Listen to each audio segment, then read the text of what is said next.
तुम्ही बघू शकता मी कशी बोंबील तोडून घेतलेत बघा. आता हे आपल्याला भाजून घ्यायचे बरं का, जी मस्त करी करायची. हे बघा तुम्ही बघू शकता कच्चाच घेतलाय बरं का मसाला सगळा. खोबरं, कोथिंबीर, लसूण, आलं असं सगळं वाटून घेतलंय आणि सगळं मटणासारखी करी करणार आहे बघा. मी आता तापायला ठेवते कढई. डायरेक्ट कढई तुम्ही हे केलंय बघा. बघू शकता बघा, कधी कधी लायटर लागत नाही. असे आपल्याला सगळे भाजून घ्यायचे बरं का. भाजून पाण्यात भिजायला थोड्या वेळा. तुम्ही बघू शकता मी गॅस बंद केला बरं का. ते बाजूला काढायचंय आणि पाण्यात तुम्ही बघू शकता तोपर्यंत ते भिजायला घातलंय बरं का पाणी, कारण कचकच राहायला लागली बा. तेल टाकूया आपण.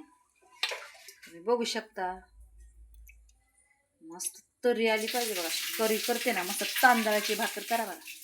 तापू दे बघा. आता तेला कसा भाजायचा ते बघा. आता तुम्ही मस्तपैकी मध्ये असं चांगलं भाजायचं बरं का. खूप सुंदर करी लागते. तुम्ही बघू शकता कसा भाजलाय भासाला. हे बघा तुम्ही पाहू शकता. आता आपल्याला सगळं तिखट वगैरे टाकायचं. घरातला मसाला बरं का, 2 चमचे, 1 तांबडं बरं का, थोडीशी हळद. हा दाखवते बघा.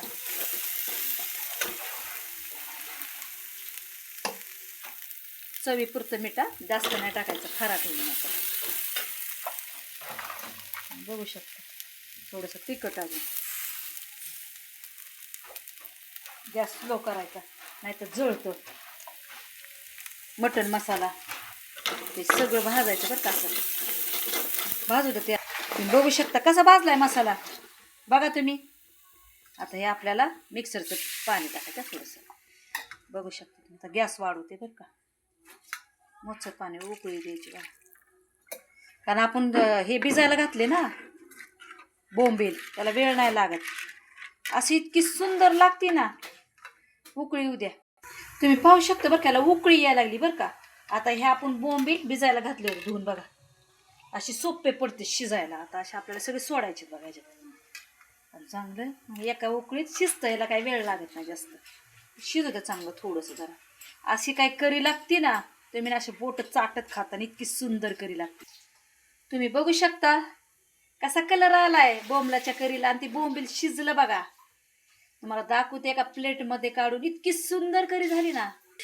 तुम्ही बघू शकता मी किती सुंदर बोंबीलची करी केली. किती काळी कुट कलर कसा आलाय माझ्या करीला. तुम्ही बघू शकता. ही करून बघा ही रेसिपी माझी बोंबलाची करी. तुम्हाला माझं करणं आवडलं असेल तर माझ्या चॅनलला शेअर करा, लाईक करा. थँक्यू. धन्यवाद. इशुला आमेन.